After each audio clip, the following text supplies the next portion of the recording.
내가 외국에 강의 많이 나가요. 대개는 신부들이 초청하는 경우는 별로 없어요.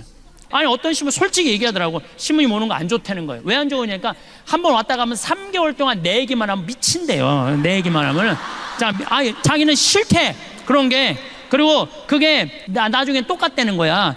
그러나 자기는 안 부른다는 거야. 그래서 이제 공항에 나가보면은 대개 신부들이 얼굴이 굳어서 나와. 자기는 원하지 않는데 교우들이 원하니까. 교우들은 반짝반짝거리는데 신부 딱 굳어.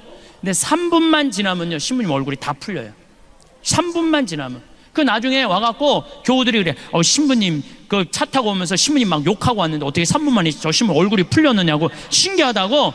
비법이 있어요. 나는 딱 공항에 나올 때 교우들 안 봐요. 딱 그 신부님만 딱 봐요. 딱 보는 순간 그 신부님하고 딱 눈을 마주치고 3분 동안 그냥 무조건 3분 동안 3분 지나고 나면은 다 풀려요. 웃음은 기적의 시작이에요. 웃음은 기적의 시작이에요. 여러분들 유정란 되고 싶으면은 무조건 웃으세요. 무조건. 여러분들 달걀을 보면은요, 유정란이 있고 무정란이 있어요. 똑같은 달걀인데 뿅아리를 까는 게 있고 뿅아리를 못 까는 게 있어. 달걀도 똑같은 달걀이라고 달걀이 아니에요. 사람도 유정란이 있고 무정란이 있어요. 사람도 생명이 있는 사람이 있고 생명이 없는 사람이 있어요. 나는 딱 보면 알아. 저 사람이 유정란인지 무정란인지 딱 보면 알아. 어떻게 딱 보면 아냐면은, 딱 보면 저 사람 유정란이구나, 저 사람 무정란이야. 딱 보면 어떻게 아느냐면은, 웃는 사람은 유정란, 안 웃는 사람은 무정란이에요. 딱 보면 알아요.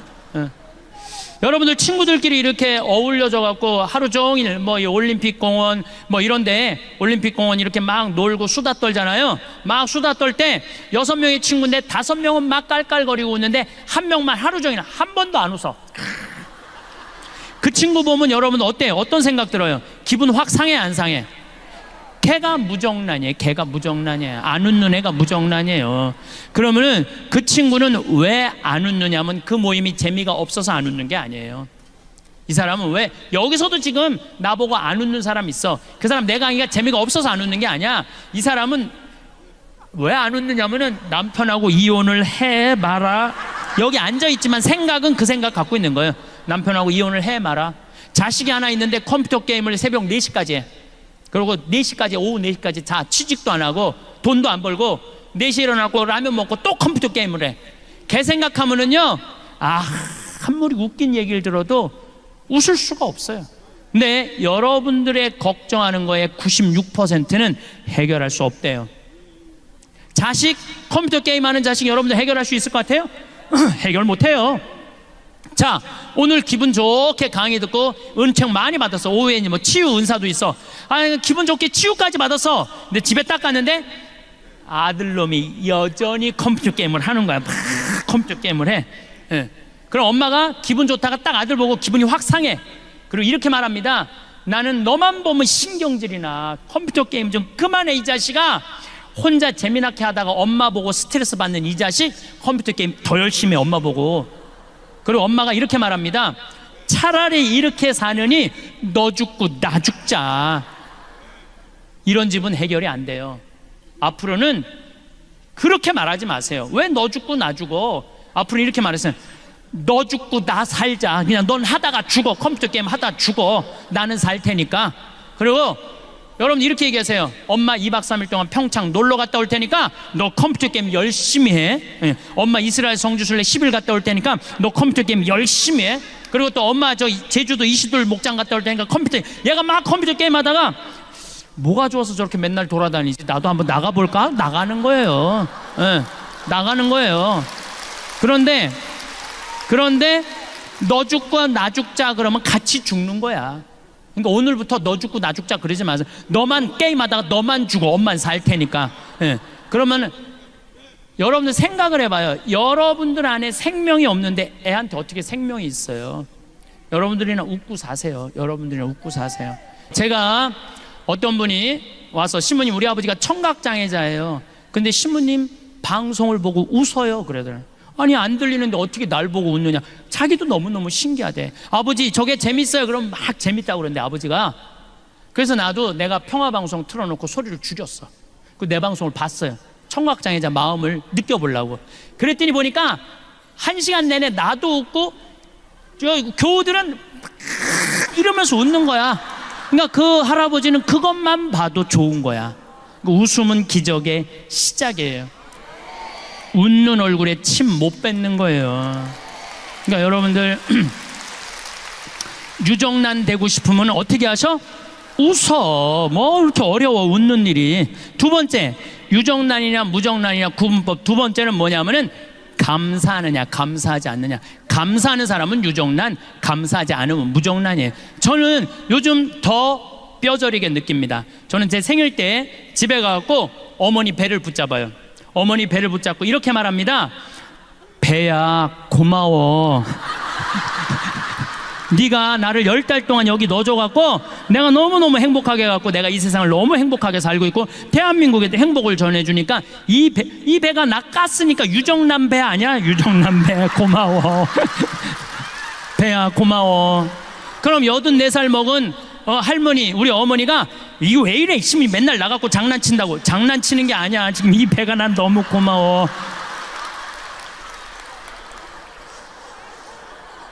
부모하고 자식이 교감이 가장 잘 될 때가 언제냐면 엄마 뱃속에 있을 때래요.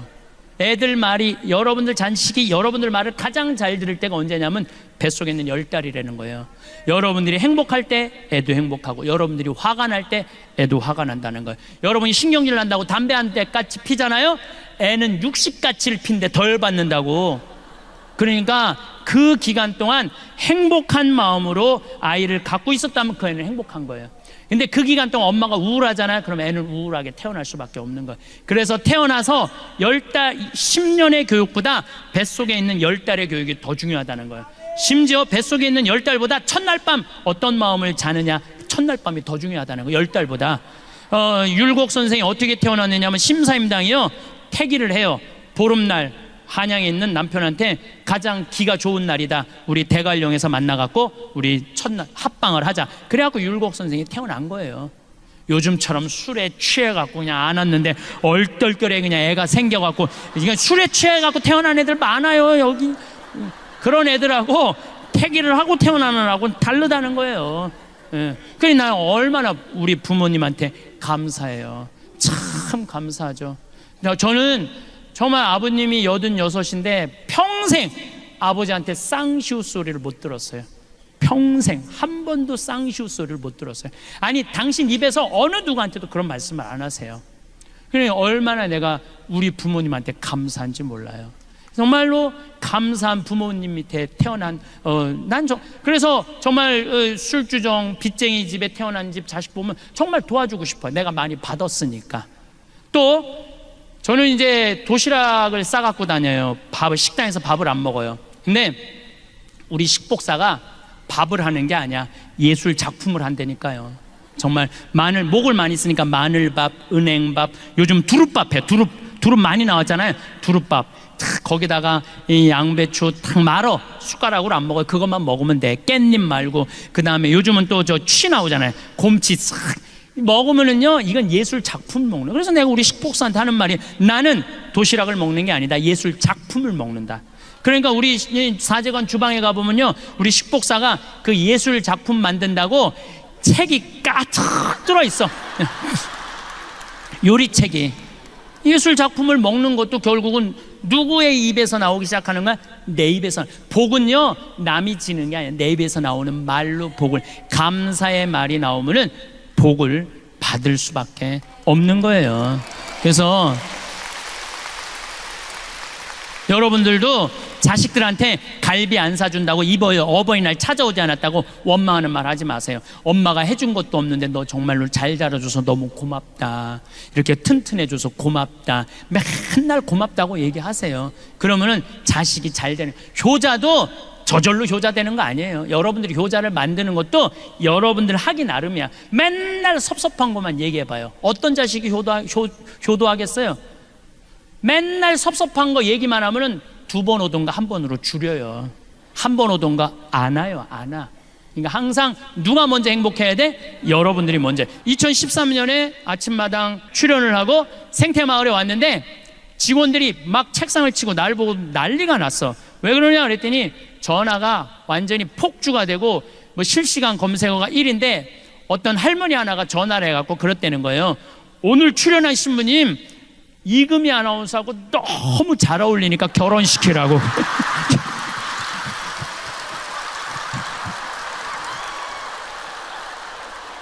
그런데 올해 3월 6일 날 제가 갔다가 왔는데 생태마을에서 또 난리가 난 거예요. 그 왜 난리가 났는데 그 할머니 천주교 신자도 아니야. 그 할머니는 그 할머니가 전화해갖고 그러더래요. 왜 아직도 따로따로 살게 놔두느냐고. 근데 이 할머니 또 전화해갖고 KBS도 다 알아. 전화해갖고 그러더래요. KBS 관계자들한테 전화해갖고 황 신부님이랑 이금희 아나운서랑 결혼시키라고. 그리고 우리 생태마을에 또 전화해갖고 이 할머니가 그러더래요. 내가 KBS 얘기해놨으니까 결혼시키라고. 그런데 아침마당에 출연하려고 그러면 새벽 4시에 평창에서 일어나야 돼요. 일어나갖고 씻고 어쩌고 저쩌고 하고 출연 뭐 1시간 전에 뭐 분장하고 뭐 머리하고 그리고 이제 출연하고 그날 포항에서 강의가 있었어요. 그 내려가는데 11시쯤 되니까 벌써 일어난 지 8시간 넘었는데 먹지도 못한 거야. 너무 배가 고파갖고 제가 감곡 IC 전주 가마솥 설렁탕 집에 잠깐 내려가서 밥 좀 먹자 우리 기사한테. 그래서 이제 밥을 이렇게 설렁탕을 시켜서 먹는데 뒤에 할아버지 3분이 이야기를 하는 거예요. 뭐라고 얘기를 하냐면은 내가 이렇게 밥을 먹는데 할아버지가 3분이 그러더라고. 오늘 아침마당에 출연한 젊은 신부 말이야. 내 얘기를 하는 거야. 내가 밥을 먹는데 뒤에서 아침마당에 출연한 젊은 신부 말이야. 그 신부가 그러는데 늙어서 갈비 먹고 싶으면 지 돈으로 사 먹으래. 근데 처음에 들었을 땐 섭섭했는데 가만히 그 신부가 말하는 걸 들어보니까 맞는 얘기들이라는 거예요. 자식들 바빠 죽겠는데 언제 늙은 부모님 매번 갈비 먹을 때마다 와서 사주냐는 거야. 그걸 어떻게 매번 입맛에 맞춰주느냐 이거야. 그러니까 늙어서 갈비 먹고 싶으면 원망할 것도 없고 서러울 것도 없고 그냥 내 돈으로 사 먹으면 되지. 그걸 안 사 먹어. 주머니에 돈이 없으면 몰라. 있는데도 안 사 먹고 참 기다려. 그럴 필요가 없다는 거예요. 그래서 우리가 지금 사 먹는 거야. 이렇게 먹으니까 괜찮지? 할아버지 세보면서 괜찮으네? 그러면서 나가는데 보는데 애꾸스를 타고 나가더라고. 애꾸스를. 무슨 얘기냐 하면은 애꾸스를 타고 다녀도 오늘 기분 나는데 우리 가서 갈비 먹자 그러면서 자기 돈으로 사 먹는 경우는 없다는 거예요. 자식 생일이나 돼야 무슨 기념일이나 돼야 그리고 가지. 평상시에 입맛 없다고 갈비 먹고 싶다고 자기 돈으로 가서 갈비 사 먹는 사람들이 그렇게 많지 않다는 거예요. 세 번째, 유정란이냐 무정란이냐 딱 보면 알아. 세 번째, 감동하는 사람은 유정란, 감동하지 않는 사람은 무정란이에요. 감동하는 사람은 유정란. 이번에 여기 서울 노들섬이라고 개발을 해요. 서울시에서. 노들섬 알죠? 저기 세남도 성당 거기 안에 있는 섬 있죠?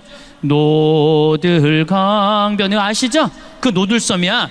그 노들섬을 개발을 하는데 처음에 어마어마하게 서울시에서 공모를 했대. 그리고 10개의 메이저 업체가 선정이 됐대요. 근데 누가 선정이 됐냐면 40대 젊은 교수가 선정이 된 거야. 자기도 놀랬고 다른 뭐 코오롱 이런 데 다 놀랬대. 그 교수가 선정이 돼갖고 선정이 되자마자부터 밟기 시작하는 거야. 네가 하는 프로젝트는 망한다. 주위에서 모든 우리나라의 내노래는 설계가들 망한다. 그래서 이 교수가 땅속으로 들어가기 일보 직전이야. 땅속으로. 이 교수가 아버지가 암이 걸려갖고 돌아가실 때 내 죽음 껴안기를 듣고 아버지도 행복하게 돌아가셨고 자기도 그걸로 위로를 받았다는 거예요. 저 황 신부님을 만나면 위로가 될 텐데 아무리 생태마을에 연락해도 내 전화번호를 안 가르쳐주는, 그것도 젊은 여교수인데 가르쳐 주겠어요? 안 가르쳐 주지. 근데 마침 이 교수 큰 아버지가 안동교구 은퇴 신부님이었대요. 그래서 전화를 했대요. 큰아버지한테. 큰아버지, 내가 처음이자 마지막으로 부탁하겠다고, 나 황 신부님 한 번만 만나게 해달라고. 내가 미국에 있는데 전화가 왔어요. 나 안동교구의 어떤 신부인데 내 진료가 서울시립대 교수인데 이차 저차 해갖고 신부님을 꼭 만나고 싶은데 내가 부탁한다고. 대선배 신부님이 부탁하는데 알겠다고 제가 한국에 들어서 연락하겠다고. 그래서 한국에서 만나갖고 노들섬에 갔어요. 그런데 뭐 거기에 무슨 5천억짜리 오페라 하우스 뭐 이런 걸 그 교수는 그런 게 아니야. 반대쪽은 유기농 단지, 반대쪽은 나무 조경 잘해서 음악가들 와서 공연하는 거 참 자연스럽더라고요. 보니까 뭐 63빌딩 보이지, 무슨 강남 아파트 보이지, 저 강변북로 88도로 보이는데 섬에만 딱 들어가니까 마치 새 둥지에 와 있는 기분이야. 보호받는 기분이야. 40분 동안 내가 뭐라 그러냐, 여기 좋다, 여기 하면 세계적일 것 같아, 너무 좋다. 40분 동안. 그리고 이제 끝났어. 그랬더니 이 교수가 나한테 그러는 거야. 신부님, 자신감이 생겼다는 거예요. 뭐가 자신감이 생겨? 신부님 고견을 들으니까 자신감. 고견이랑 하나도 말한 적이 없어. 여기 좋다, 여기 잘한다, 이게 무슨 고견이야. 자기 자신감이, 확신이 생겼다는 거예요. 여러분들, 1살짜리가 왜 걸어? 딱 일어났어. 그럼 엄마 어떻게 박수 치고 난리가 나죠. 얘 일어났다고. 얘가 보니까 엄마가 어마어마하게 좋아. 한번 한 걸음 뛰어볼까? 뛰어봤어. 그랬더니 여러분도 어떻게 해요? 아니지, 혼자 보기 아깝잖아. 그러니까 여보 이리 와봐. 그래, 아빠까지 왔어. 한 발 뛰었더니 그냥 아빠가 박수 치고 엄마가 박수 치고, 얘가 딱 이렇게 서서 아빠 한번 쳐다보고 엄마 한번 쳐다보고, 야 무지하게 좋아하네, 이거 걸어줘야 되는 건가 보다. 그리고 걷는 거예요. 걔가 그래서 걷는 거야. 달래 걷는 게 아니고. 그러니까 무슨 얘기냐면은 애는 감동으로 걷기 시작하는 거예요. 감동으로. 다른 게 아니에요. 여러분들이 몇 살까지 감동해주고 마느냐면 5살까지 감동해주고 말아요. 그 다음부터 여러분들이 뭐라 그래? 죽이고 싶은 5살, 뭐 때려 죽이고 싶은 7살, 이러니까 애들이 성장하다가 마는 거예요. 여러분들이 계속 감동했다면 애는 지금 날아다닐지도 몰라. 애는 날아다닐지도 몰라. 우리가 감동을 멈췄기 때문에 행복하지 않은 거예요. 작년에 LA 한 달 반 우리 고단장님하고 같이 갔었는데, 한 달 반 순회 강연이 있었어요. 근데 74살 먹은 마틸다라는 친구가, 나는 늘 말씀드리지만 86살까지 친구예요. 뭐 1살 뭐 어른 이거 없어. 아니 120살까지 사는데 한두 살 가지고 네가 나이 많네 내가 나이 많아, 웃기지 않아요? 여러분들은 20년까지 오늘 이후부터 맘먹어. 그냥 반말해. 반말해도 돼. 예. 근데 내 친구 74살 먹은 마틸다라는 친구가 신부님 일주일만 시간을 내달라는 거예요. 왜 그러냐? 유타 구경시켜 주겠다는 거야. 서부 영화 보면 막 바위 솟아있는데. 근데 이 마틸다는 세탁소 하는 사람이에요. 가난한 여인이야. 그야말로 가난한 과부고. 그런데 10년 전에 내 강의 가슴이 떨릴 때 가야지 다리가 떨릴 때 가면 안 된다라는 얘기를 듣고, 그때부터 시간만 나면 세탁소를 닫고 미국 전역을 여행을 다니는 거야. 그분이 그런 말을 해. 나는 인생이 180도 달라졌다고. 내가 돈 모아서 싸들 것도 아니고 모으는 대로 여행 다닌다는 거야. 그러니까 그 성당에서 제일 행복한 사람 마틸다. 들고 다니는 거야. 제일 행복한 사람 마틸다. 그 시부님하고 여행을 가고 싶다고 그 3,000km가 되는 데를 3번을 답사를 갔다 온 거예요. 이 74살짜리가. 그러니까 딱 브라이어스 캐년, 캐년랜드, 그랜드 캐년, 델리키 다치, 그 미국에서 최고로 경치 좋은데 3번을 다 본 거야, 이분은. 그러니까 딱 경치 좋은 데 가고 이분은 경치를 안 보더라고. 나를 보더라고, 나를. 내가 감동하느냐, 데려다 놨으니까 네가 놀래느냐 안 놀래느냐 그거 보고 싶은 거죠. 근데 내가 정말로 그 뷰포인트에 딱 서갖고 내 반응은 정말 이랬어요. 오 마이 갓, 여기 죽인다. 좋아, 아주 좋아. 일주일 내내 그랬어. 일주일 내내. 그랬더니 8명이 여행을 같이 갔는데 그분들이 70평생을 다니면서 이렇게 행복한 여행은 처음 간다는 거예요. 여러분들, 여행은요 어디를 가느냐가 중요한 게 아니에요. 누구랑 가느냐가 중요한 거예요. 누구랑. 감동할 줄 아는 사람이랑 가면은요 그 여행은 즐거운 거예요. 근데 내가 잘난 척 한다고 델리케트 아치라고 우리나라 설악산 울산바위 비슷해요. 거기 가고 여기 우리나라 설악산 울산바위만 못하네. 3,000km나 와서 내가 기껏 핸대는 소리가 우리나라 설악산 울산바위만 못하네. 그러면 그분은 기운이 쭉 빠질 것 같아요, 안 빠질 것 같아요? 쭉 빠지죠. 꼭 여러분들 친구들 중에 이런 애들이 있어요. 나름 경치 좋은 데 데리고 갔는데 핸대는 소리가 뭐 한다고 여기까지 와. 그런 애들 있어요, 없어요? 꼭 있어. 그런 애들. 그런 애들이 무정란이에요. 그런 애들이 사람 기운 빠지게 하는 애들.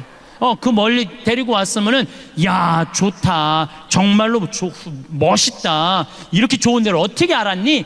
이러면요 사람이 행복한 거예요. 뭐 그거 돈 든다고. 자, 웃고 감사하고 감동하는데 돈 들어요, 돈 안 들어요? 꼭 돈이 많아야지 유정란이에요? 돈 한 푼도 없어도 유정란 할 수 있어요. 저는 요즘 방송을 보면서 무슨 진경준 검사장, 무슨 뭐 변호사 막 감옥에 뛰어들어가고 뭐 저기 뭐 한진해운가 무슨 최은영 뭐 회장 막 그 감옥에 뛰어들어가면서 돈이 앙화로다 이런 생각이 들어.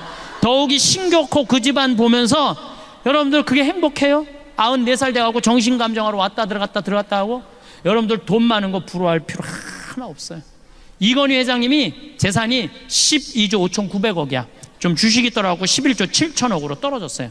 그러니까 이건희 회장님이 살아있을 때, 쓰러지지 않았을 때 11조나 되는 돈을 소년소녀 가장한테, 그 다음에 무슨 심장병 어린이한테, 독거 노인한테, 아니면 병원에 학교 장학금으로 내놨다면은 아마 이건희 회장님 쓰러지고 난 다음에 촛불 기도회 무슨 성령 이건희 회장 회복 성령 기도회 막 이런 거 많이 했을 거예요 아마. 근데 여러분들 혹시 이건희 회장님 쓰러져 갖고 빨리 일어나게 해달라고 묵주기도 오단한 사람들이 있어 혹시? 내가 이건희 회장이 무정란이라는 게 아니에요. 사람은요 마지막에 돈을 남기는 게 아니에요. 이 사람이 얼마나 가치 있게 살았느냐 안 살았느냐 그게 중요한 거예요. 여러분들이 유정란이 될 거냐 무정란이 될 거냐는 나누느냐 나누지 않느냐에 따라서 유정란 무정란이 결정되는 거예요. 나누는 사람은 유정란, 안 나누는 사람은 무정란이에요. 제가 4년 전부터 잠비아 봉사 선교를 떠나기 시작을 했는데 혼자 가기가 멋져갖고 내가 세례준 치과 의사한테 야 너 그 잠비아에 치과가 하나도 없대더라. 가서 입 빼주러 가자.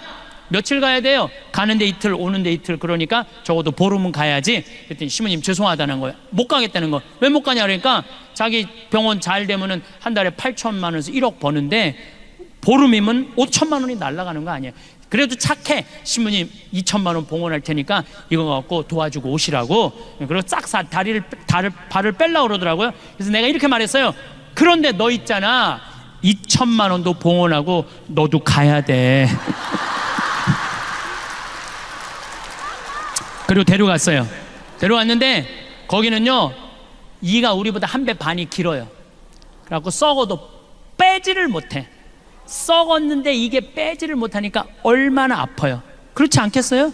이걸 빼주니까 너무너무 시원해하는 거야. 내가 그 이번에는 갖고 올 판이야. 여러분들 보여주려고. 이렇게 길어. 이렇게. 정말 놀랬어요. 예. 그러니까 그 사람들은 42살밖에 못 사는 거야. 그러니까 거기 치과 의사가 왔다니까 이 아픈 사람들이 트럭을 타고 10시간을 타고 오는 거 밤새. 그러니까 의사들이 3명이 갔는데 밥 먹을 시간이 없고 컵라면 먹고 그리고 파김치가 돼서 저녁에 말씀 나누기를 하는데 이렇게 말하더라고요. 신부님 저는 20년 동안 의사 생활하면서 보람이라는 걸 느껴본 적이 없다는 거예요. 지겨웠다는 거예요. 그런데 여기 와서 의사 되길 잘했다는 거야.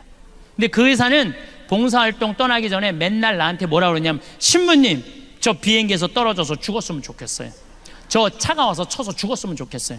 왜 그러냐? 돈 그렇게 잘 버는데 건물을 큰 거를 사놓고 그걸 해달래라고 그러니까 물을 안 먹고 진료를 해요. 너 왜 물을 안 먹고 진료하냐니까 화장실 가는 시간이 아까워서 물을 안 먹어. 그러니까 하루 종일 뼈가 빠지게 진료만 보는 거야. 그러니까 죽고 싶다는 거야. 여러분들 이 세상에서 제일 무서운 단어가 뭔지 아세요? 확장 이전이야.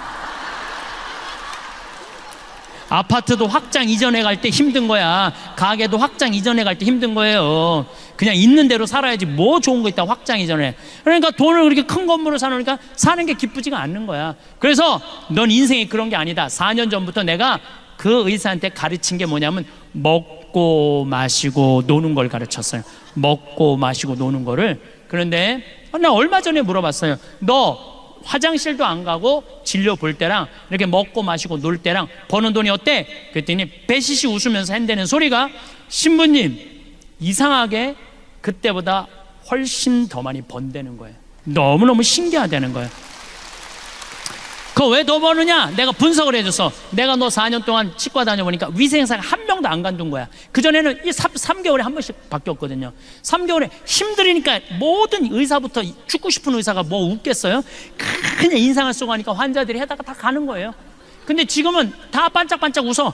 그리고 뭐 추석에 10일 놀고 성지순례 간다고 10일 놀고 이번에 잠비아 간다고 보름 놀고 과달루페 성지 간다고 또 10일 논대. 한 달 1년에 40일 노는 병원을 누가 관둬요? 죽어라고 붙어 있는 거지. 그러니까 손발이 척척 맞는 거야. 그리고 환자도 그전에는 100만 원짜리 200만 원짜리 오다가 이번에 이제는 2천만 원, 3천만 원짜리 온다는 거야. 여러분들이 뼈가 빠지게 일한다고 돈 버는 거 아니에요. 사람은요, 먹고 마시고 놀 줄 알아야 돼요. 누죽걸산이라고 그랬어. 누우면 죽고 걸으면 살아. 자, 여기 계신 분들 돈 쓰는 거 아깝다고 집에 누워 있잖아요. 그럼 여러분들 치매 걸리고 허리 아프고 다리 아프고 위장 망가져 갖고 병원비로 다 날라가요. 그렇게 병원비로 날리는 게 나아. 맡기고 평창이고 무슨 삼성산이고 이스라엘이고 이시돌 목장이고 돌아다닐 수 있을 때까지 돌아다니다가 86살에 그냥 죽는 게 나아. 어느 게 나아요? 누죽걸산이라고 그랬어요. 그래서 우리 청국장 사 먹고 돌아다니기 시작하세요. 우리 청국장 사 먹고 돌아다니기 시작하세요. 예. 저는 여러분들이 복음이라는 게 딴 게 아니에요. 이 세상을 살면서 기쁘게 사는 거야. 기쁘게. 내 삶의 주인공은 누구냐면 나야.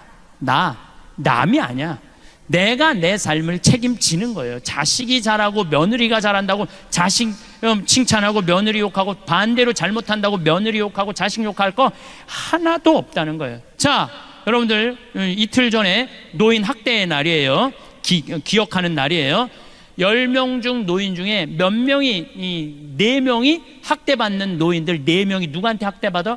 자식한테 학대받는 거예요. 남한테 학대받는 게 아니에요. 그러니까 이제는 나는 학대하는 자식들 이해가 돼요. 이해가 돼요. 얼마나 자기도 먹고 살기 힘든데 늙은 엄마 아빠, 그것도 인상이나 반짝반짝 웃어. 그 인상이라 인상 지금 안 그래도 보기 흉한데 그냥 드립다 인상 쓰면은 그걸 누가 20년 30년 보고 살아요. 난 이해가 돼요. 그러니까 여러분들의 인생의 주인공은 누구냐면 나야. 내 삶은 누가 껴안아야 돼? 내가 껴안아 주는 거예요. 그래서 내가 120살까지 서러움 안 받고 사는 방법은 뭐냐면은 건강하게 사는 거예요. 건강하게. 그러니까 여러분들 건강 항상 신경 쓰세요. 내가 건강에 제일 권하는 게 뭐냐면 청국장 가루야. 청국장 가루. 이 청국장 가루가 보약 중에 보약이라니까요. 이번에 미국의 FDA 승인을 냈는데 2월 달에 바로 승인이 떨어졌어요. 그래서 수출 1톤 했어요. 벌써 1톤을 수출을 했어요. 예. 보니까 그 성분이 왔는데 정말 철분, 노인들한테 정말 좋은 거예요. 우리 아버지가 4년 전부터 청국장 가루를 드셨어요. 근데 정말 얼굴에서 빛이 나. 당이 있는데 당이 정확하게 100이야, 100.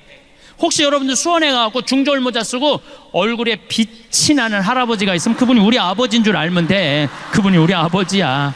예. 며칠 전에도 내가 직접 받은 전화인데 어떤 자매님이 우리 피정에 와갖고 내 이 말 듣고 청국장 가루를 사갖고 자기 남편이 당이 있는데 한 달 먹었는데 당이 딱 120으로 떨어지더래요. 너무너무 신기하다고. 그래서 이 청국장 가루 수입업자가 한국에 와서 우리 된장, 간장, 고추장, 청국장 보더니 이거 다 수입해 가겠다 그러는 거예요. 그러니까 여러분들 나중에는 없어. 살려면 언제 사야 돼? 지금 사야 돼. 내가 저기 갖다 놨어. 저 뒤에다가. 지난번에도 서판교에서 폐암 환자인데 나한테 왔어요. 1년 8개월 됐대요. 항암 한지. 근데 뭘 먹어도 토하는데 우리 청국장 가루 먹으면 안 토한다는 거. 나 그런 암 환자 정말 많이 봤어요. 그런 암 환자. 그래서 여러분들 나는 저 청국장 가루에 대한 신념이 있어요. 내가 첫 해에 50가마를 쏘서 팔았는데 작년에 1,500가마 쏘서 팔았어요. 작년 1,500가마. 올해는 화천 간동농협, 평창농협 계약 재배예요. 화천군 전체에 청국장이 1년 생산이 100톤이래. 근데 우리가 50톤 갖고 와요. 평창도 50톤. 1년에 200톤을 써요. 그러니까 4개의 군을 살려 먹이는 것. 4개의 군을. 국민들 건강한 것 뿐만 아니고. 예.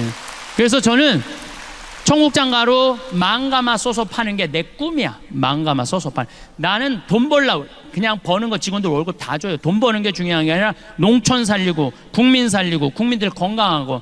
제가 어제 그 글을 요즘 책 한 권 쓴다고 밤 11시까지 글을 썼는데 제가 쓴 내용이 이런 내용이에요. 어떤 내용이냐면 우리 한국은 사람 너무 많이 무시해요. 돈 있으면 갑질 많이 해요. 그렇죠? 그 갑질 중에 전화 상담원한테 제일 무시해. 전화 상담원들, 여러분들 물건 팔라고 그러면 나 필요 없어요. 딱딱 끊잖아요. 그것도 80만 명이야. 그 사람들이 80만 명인데 그 사람들 다 애 키우고 먹고 살겠다고 하루에 200통씩 그 무시당하면서 사는 거예요. 주 예수를 믿으시오가 복음 전하는 게 아니에요. 주 예수 천당 불신지옥, 그게 복음 전하는 게 아니야. 그 사람들은, 나는 요즘 그렇게 전화 상담원이 전화 오잖아요. 그러면 내가 이렇게 말해요. 아, 죄송하다고, 저 아직은 그 물건이 필요 없다고, 다음에 기회 되면 꼭 구입하겠다고. 그럼 그쪽에서요 정말로 떨리는 목소리로 감사하다고 그래요. 그게 복음이에요. 한 사람이라도 더 행복한 게 복음이야. 주 예수를 믿으시오, 예수 천당 불신지오 그러지 말고, 대한민국이 서로 거치는 게 뭐냐면 사랑의 마음이 없어서 그래. 사랑의 마음이. 그러면은 이제는 죽음 껴안기, 삶 껴안기. 그럼 이제 남은 거 뭐야? 자신 껴안기야. 자, 자신을 껴안으려면은 내가 누군지는 알아야 될 거 아니에요. 내가 누군지는. 그 작업이 우리 인생에 참 중요한 일이에요. 내가 누군지 모르고 사는 사람들 많습니다. 아까도 잠깐 말씀드렸지만 지금 70, 80대, 나 70 넘었다. 손 들어봐요. 70 넘었다. 내가 이게 문제라는 거예요. 70이 넘었으면 가야지. 왜 이렇게 많아? 자, 70이 넘은 분들 가만히 생각해 보면 6.25 전쟁 겪으신 분들이에요. 그렇죠? 고생이란 고생은 다 하셨어. 산전수전 다 겪고 60년대 70년대 우리나라 수출 경제 일으킨다고 자식들 키워보겠다고 있는 고생은 다 하신 분들이야. 자, 그리고 내가 70이 됐어. 그러면은 내가 지금 돈이 1,000만 원, 2,000만 원, 3,000만 원 있어. 자식들한테 쏟아놓은 돈은 보통 5억, 10억이야. 자, 그렇다면 자신한테 적어도 5,000만 원, 1억을 해서 자기를 위해서 정말로 쏟아낸 게 뭐가 있느냐? 자기를 위해서, 자기 영혼을 위해서, 육신을 위해서 한 게 뭐 있느냐? 가만히 돌아봐요. 헛산 사람들이 많다는 거예요. 내가 누군지, 나는 누구인가, 어떻게 살아야 되는가, 이거 모르고 끝까지 희생만 하다가 죽을 때 엄마처럼 살지 말아라 이러고 죽는 사람들이 많다는 거예요. 그러고 살지 마세요. 여러분들 스스로 내가 누군지 나한테 잘해주는 법을 배워야 돼. 저는 강의 나올 때 꼭 거울을 봅니다. 왜 거울을 보느냐면 머리는 잘 됐는지. 암 걸리고 나니까 머리가 엄청 빠지더라고요. 근데 다시 나긴 났는데 옛날같이 복구가 잘 안 돼. 그래갖고 머리가 이렇게 가운데가 벼갖고, 우리 집이 다 숱이 많은 집인데 나만 머리가 벼었어요. 그래갖고 머리가 이렇게 뜰 때가 많아. 그러면 이거 정리도 좀 하고. 그리고 내가 강의 나갈 때 제일 중요하게 여기는 건 바지에 이게 자꾸가 올라갔나 안 올라갔나, 이걸 제일 중요하게 해요. 바지에 자꾸가 올라갔나 안 올라갔나. 만약에 내가 바지에 자꾸가 내려가면 여러분들 어떨 것 같아? 눈은 여기 와 있고 정신은 딴 데가 있는 거. 정신은 저 신부님 저거 바지에 자꾸 내려갔네. 이거 보면은 저기까지 나오면은 더 기가 막힐 거 아니야. 이게 저기에 찍히면은. 그러니까 바지에 자꾸 올라갔는지 봐야 될 거 아니에요. 남 앞에 나설 때 나 자신을 점검하는 일은 아주 중요한 일이에요. 남 앞에 나설 때 나 자신을 점검하는 것. 내가 과연 남 앞에 나설 자격이 있는가 없는가. 뭐 내면은 둘째 치고라도 외모라도. 여러분들은 외출할 때 거울 보세요, 안 보세요? 보시죠? 파마는 잘 유지됐는지, 눈썹은 잘 그려졌는지 보시죠? 제가 2년 전에 모 기관에 강의를 가게 됐어요. 근데 거기는 나를 요청하려고 그러면 1년, 2년을 기다려야 되니까 2년 동안 나를 모시겠다고 그랬는데 2년 만에 내가 시간이 돼서 가겠다고 그러는데, 딱 갔는데 이분이 딱 한눈에 나를 참 많이 기다렸던 게 한눈에 보이더라고요. 왜 딱 한눈에 알아봤느냐 하면은 화장을 어마어마하게 했어요. 얼굴에다 대고 화장을 어마어마하게 해댔어. 막 머리가 결혼식 가는 머리 있잖아. 막 보여. 막 무스가 이렇게 쫙 한 게 보여.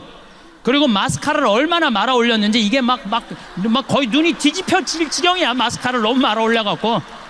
그 루즈도 얼마나 진하게 칠했는지 여기가 다 빨개, 얼굴이. 예. 근데 이분이 바빴는지 루즈를 칠했는데 마지막 마무리를 잘못해갖고 여기가 살짝 올라왔어. 이렇게 살짝. 내가 2시 강의였는데 1시 반에 가서 커피 마시는데 30분 동안 아무것도 안 보이고 이것만 보이는 거야. 이것만 보이는 거야. 2년이 지난 지금도 그분 생각하면 이것만 생각나. 이것만. 그날은 교장 선생님, 교감 선생님 초청 강의였는데 그러고 하루 종일 이러고 다닌 거예요. 하루 종일. 그분의 불행은 뭐냐면 손님을 맞이하기 전에 자기 자신을 점검하지 않은 거죠. 근데 더 불행한 건 뭐냐 하면 그 사무실에 8명의 장학사 선생님들이 있었는데 아무도 지적해 주지 않은 거예요. 아무도. 선생님 화장실에 가서 거울 보시고 화장 좀 고치시라고 아무도 얘기해 주지 않은 거예요. 외모는 거울을 보면 고칠 수가 있어요. 내면은 어떻게 할까? 내면은 지금 내 내면 안에 분노, 미움, 증오, 쓸데없는 욕심 이게 꽉 차 있어. 여기 안전은 있지만 그게 꽉 차 있어. 내가 들여다보지 않는 한 아무도 모릅니다. 10길 물속은 알아도 한 길 사람 속은 모르는 거예요. 오죽하면 예수님이 뭐라고 그랬어요? 남의 눈에 있는 티끌 꺼낼 생각하지 말고 네 눈에 있는 들보나 꺼내라. 그래야지 눈이 맑아져야지 세상이 보일 거 아니냐? 그러시지 않았어요? 그러니까 뭐가 중요하냐면 내 내면을 들여다보는 작업이 중요한 거예요. 소크라테스는 뭐라고 그랬냐면 너 자신을 알라 그랬어요. 노노의 증자는 뭐라고 그러냐면 성인 1일 3성 지도라고 그랬어요. 성인은 하루에 자기 자신을 반성한다고 그랬어요. 소크라테스가 펠레폰네스 전투에서 2,000명의 시신을 보고 그 자리에 딱 서버려요. 소크라테스가 낮에부터 움직이지 않고 다음날 아침까지 밤을 홀딱 새면서 인생이 뭔가, 삶이 뭔가. 그러고부터 소크라테스는 사랑에 대해서, 삶에 대해서, 자기 자신을, 그래서 마지막까지 자기 자신을 찾는 작업이 우리 인간. 그래서 소크라테스는 이런 말을 해요. 고뇌하지 않는 인간은 인간이 아니라고. 여러분들은 나 자신을 들여다보기 위해서 얼마나 많은 노력을 하고 사느냐. 정말 소크라테스처럼 한 자리에 서서 24시간을 삶을 명상하는 거 해봤는가? 지금 60에 들어선 분들, 70에 들어선 분들 앞으로 40년, 50년 더 살아야 돼요. 남은 인생을 유정란으로 살 거냐 무정란으로 살 거냐는 누가 결정하는 것? 내가 결정하는 것. 그래서 여러분들 유정란들 되기를 바라겠습니다. 감사합니다. 웃음이 나온다는 것은 참 신기한 일입니다. 배를 잡고 웃든 입꼬리만 살짝 올라가든 그 순간만큼은 몸과 마음이 함께 움직이고 있다는 뜻이니까요. 웃음은 특별한 이유가 있어서 생기는 게 아닙니다. 누군가 재미있는 이야기를 해서 예능 프로그램이 웃겨서 그런 이유들도 물론 있지만 사실 웃음은 지금 여러분이 숨을 쉬고 있다는 증거처럼 자연스러운 것입니다. 몸이 건강하게 반응하고 있다는 신호이고 마음이 아직 딱딱하게 굳지 않았다는 표시입니다. 그래서 웃을 수 있다는 것 자체가 소중한 일입니다. 당연한 게 아니에요. 어떤 날은 아무리 재미있는 걸 봐도 웃음이 안 나올 때가 있으니까요. 그런 날이 계속되면 사람은 자기도 모르게 표정이 굳어지고 말수가 줄어들고 혼자 있는 시간이 길어집니다. 그러니까 웃을 수 있다는 건 그냥 지나칠 일이 아니라 조용히 감사할 수 있는 일입니다. 웃음은 단순한 표정 변화가 아닙니다. 웃음은 몸 전체가 참여하는 하나의 작은 축제 같은 것입니다. 얼굴, 근육이 움직이고 눈가에 잔주름이 생기고 목소리가 바뀌고 어깨가 들썩이고 때로는 눈물까지 납니다. 이 모든 반응이 한꺼번에 일어난다는 건 여러분의 몸이 지금 이 순간을 온전히 받아들이고 있다는 뜻입니다. 거부하지 않고 막지 않고 그냥 흘러가도록 내버려 두고 있다는 거예요. 그게 얼마나 자연스러운 일인지 우리는 가끔 잊고 삽니다. 웃음을 당연하게 여기다가 어느 날 웃지 못하게 되었을 때야 뒤로소 그 소중함을 깨닫게 됩니다. 웃을 수 있다는 건 마음에 여유가 있다는 뜻이고 무언가를 받아들일 준비가 되어 있다는 뜻입니다. 그런 상태를 유지하는 것이 쉬운 일은 아닙니다. 하루하루 살아가면서 우리는 크고 작은 걱정들을 안고 살아가니까요. 생각해보면 웃음은 참 공평한 것입니다. 돈이 많아야 웃을 수 있는 것도 아니고 특별한 능력이 있어야 웃을 수 있는 것도 아닙니다. 누구나 웃을 수 있습니다. 아기도 웃고 어른도 웃고 건강한 사람도 웃고 아픈 사람도 웃습니다. 웃음 앞에서는 모두가 평등합니다. 그런데 이렇게 공평하게 주어진 웃음을 우리는 가끔 잃어버립니다.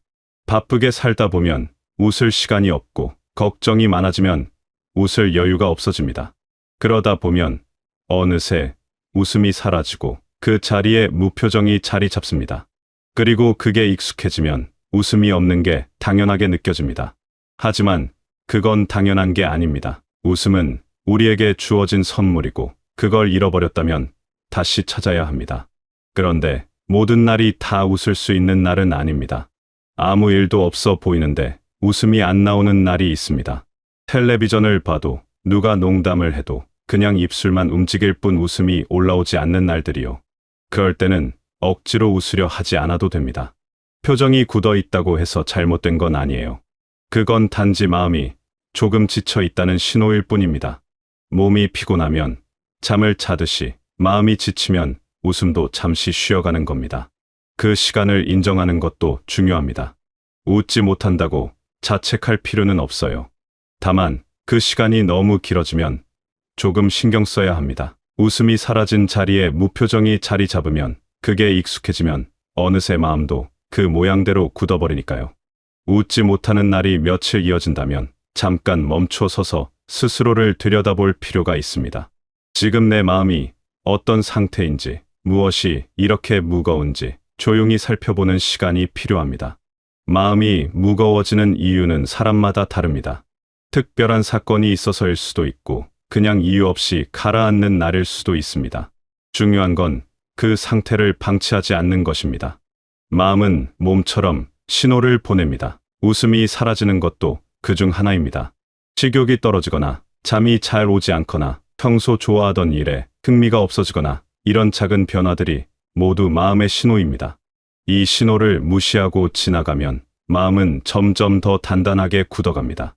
그러면 웃음뿐만 아니라 다른 감정들도 느끼기 어려워집니다. 기쁨도, 슬픔도, 분노도 모든 감정이 무뎌지고 그냥 하루하루를 버티는 것처럼 살게 됩니다. 그런 상태가 되기 전에 웃음이 사라졌다는 신호를 알아채는 게 중요합니다. 마음이 굳어지는 건 천천히 일어납니다. 어느 날 갑자기 마음이 단단해지는 게 아니라 조금씩 굳어가는 겁니다. 처음에는 웃음이 조금 줄어들고 그 다음에는 말이 줄어들고 그러다 보면 표정이 사라집니다. 이 과정이 너무 자연스럽게 일어나서 본인도 알아채지 못할 때가 많습니다. 그래서 주변 사람들이 먼저 알아차리기도 합니다. 표정이 어두워졌다거나 웃음이 줄었다거나 그런 이야기를 듣게 되는 거죠. 그럴 때 화를 내거나 부정하지 말고 한 번쯤 자신을 돌아볼 필요가 있습니다. 정말 요즘 웃지 못하고 있는 건 아닌지, 마음이 무거워진 건 아닌지 솔직하게 마주해보는 겁니다. 웃음과 감사는 참 가까운 사이입니다. 감사하는 마음이 있으면 웃음이 따라오고 웃음이 있으면 감사가 자연스럽게 생깁니다. 감사라는 말이 어렵게 느껴질 수도 있어요. 뭔가 거창한 일이 있어야 감사할 수 있다고 생각하기 쉽거든요. 하지만 감사는 그렇게 큰 것이 아닙니다. 오늘 하루 별일 없이 지나갔다는 것, 밥을 먹었다는 것, 잠자리에 누울 수 있다는 것, 그런 평범한 것들에서 시작됩니다. 아침에 눈을 떴다는 것, 창밖에 햇빛이 들어온다는 것, 전화기 너머로 누군가의 목소리를 들을 수 있다는 것, 이런 일상의 작은 장면들이 사실은 전부 감사할 일입니다. 이걸 알아차리기 시작하면 마음이 조금씩 부드러워집니다. 딱딱하게 굳어있던 표정이 풀리고 어느 순간 입꼬리가 올라가는 자신을 발견하게 됩니다. 억지로 만든 웃음이 아니라 안에서부터 자연스럽게 올라오는 미소요. 그런 미소는 얼굴만 바꾸는 게 아니라 마음까지 바꿉니다. 감사는 습관처럼 만들어지는 것입니다. 처음에는 의식적으로 찾아야 하지만 계속하다 보면 자연스럽게 눈에 들어옵니다. 아침에 일어나서 창문을 열었을 때 들어오는 바람 한 줄기, 식탁에 놓인 따뜻한 국 한 그릇, 현관문을 나서며 마주치는 이웃의 인사 한마디, 이런 것들이 전부 감사의 재료가 됩니다. 이런 작은 것들을 모으다 보면 하루가 조금씩 달라 보입니다. 똑같은 하루인데도 마음이 다르게 느껴집니다. 무거웠던 마음이 조금씩 가벼워지고 굳어있던 표정이 풀어지고 그러다 보면 자연스럽게 웃음이 돌아옵니다. 감사는 특별한 일에서만 나오는 게 아닙니다. 오히려 평범한 일상 속에 감사가 더 많이 숨어 있습니다.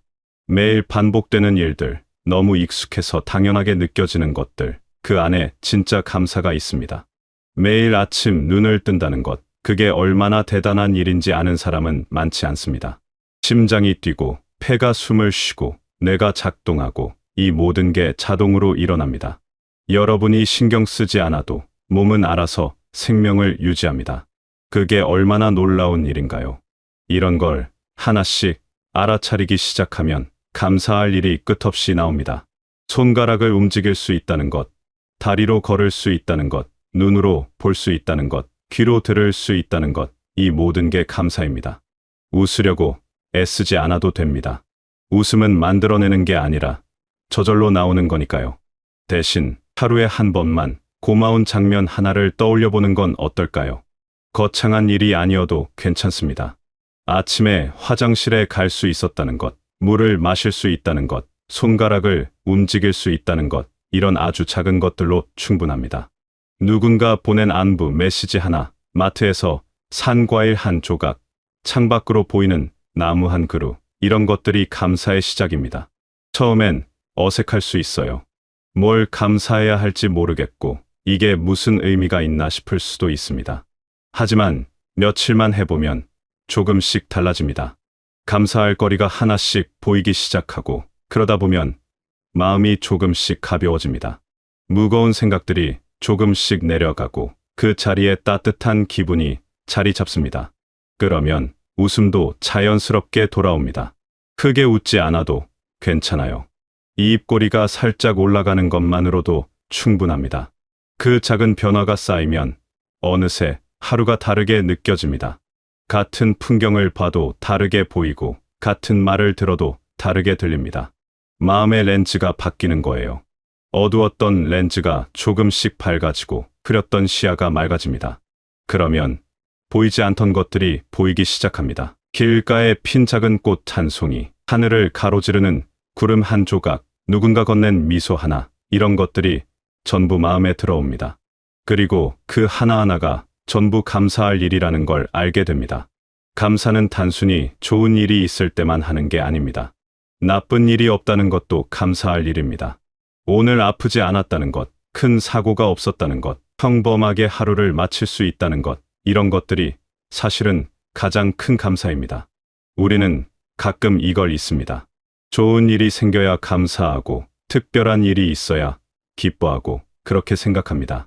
하지만 진짜 감사는 평범한 하루에 있습니다. 별일 없이 지나간 하루, 그게 얼마나 소중한지 알게 되면 매일이 감사의 연속이 됩니다. 그리고 그런 마음이 쌓이면 웃음이 자연스럽게 따라옵니다. 억지로 만들지 않아도, 찾아 헤매지 않아도, 그냥 살아가는 과정 속에서 웃음이 피어납니다. 감사하는 마음을 키우는 방법은 간단합니다. 하루를 마치기 전에, 잠자리에 들기 전에 오늘 하루 중 감사한 순간 하나를 떠올리는 겁니다. 아주 작은 것도 괜찮습니다.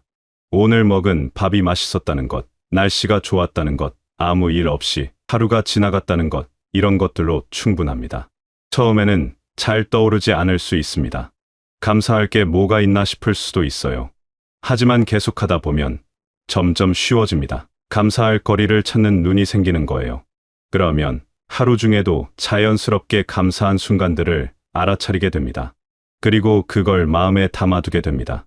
이렇게 감사가 쌓이면 마음이 풍요로워집니다. 많은 걸 가지지 않아도, 특별한 일이 없어도 마음이 충만해집니다. 이 인생을 다 바꿀 필요는 없습니다. 극적인 변화를 만들지 않아도 돼요. 그냥 오늘 한 번이라도 미소 지을 수 있다면 그것만으로 충분합니다. 여러분이 지금 이 순간 숨을 쉬고 있다는 것, 이 글을 읽고 있다는 것, 그게 이미 잘 살아내고 있다는 증거입니다. 웃음은 그 증거를 확인하는 방법 중 하나입니다. 억지로 웃으려 하지 마세요.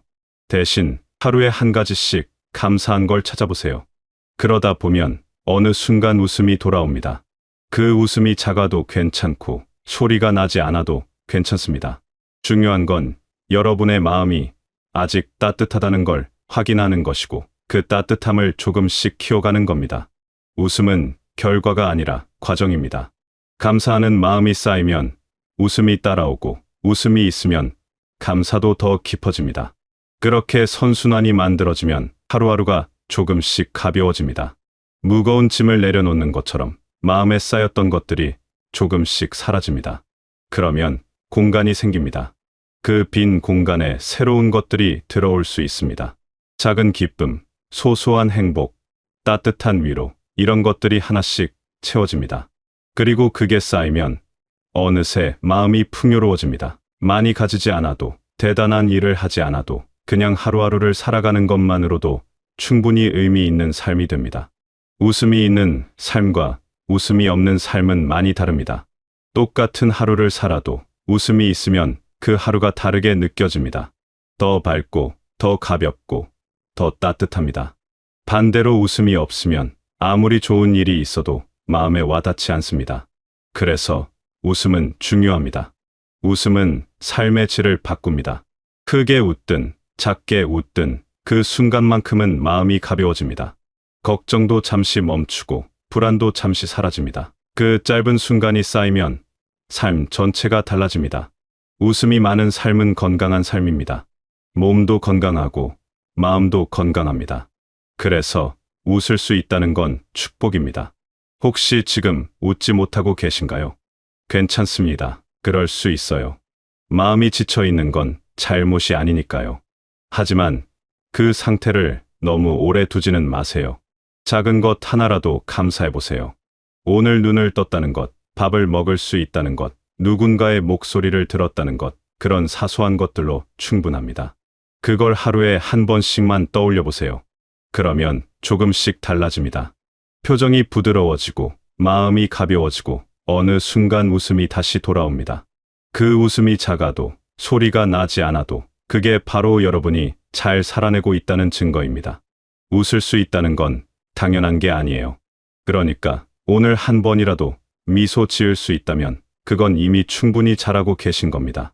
여러분의 하루하루가 조금씩 가벼워지고 그 속에서 작은 웃음이 피어나기를 바랍니다. 그 웃음이 여러분의 마음을 따뜻하게 채우고 하루를 조금 더 빛나게 만들어주기를 바랍니다. 감사할 것을 찾다 보면 웃음이 오고 웃음이 오면 감사도 따라옵니다. 그 순환 속에서 여러분의 마음이 조금씩 부드러워지고 표정이 밝아지고 하루가 가벼워지기를 바랍니다. 웃음은 거창한 게 아닙니다. 이 입꼬리가 살짝 올라가는 것만으로도 충분합니다. 그 작은 변화가 여러분의 삶을 조금씩 바꿔갑니다. 오늘도 여러분이 평온하고 따뜻한 하루를 보내시길 바라겠습니다.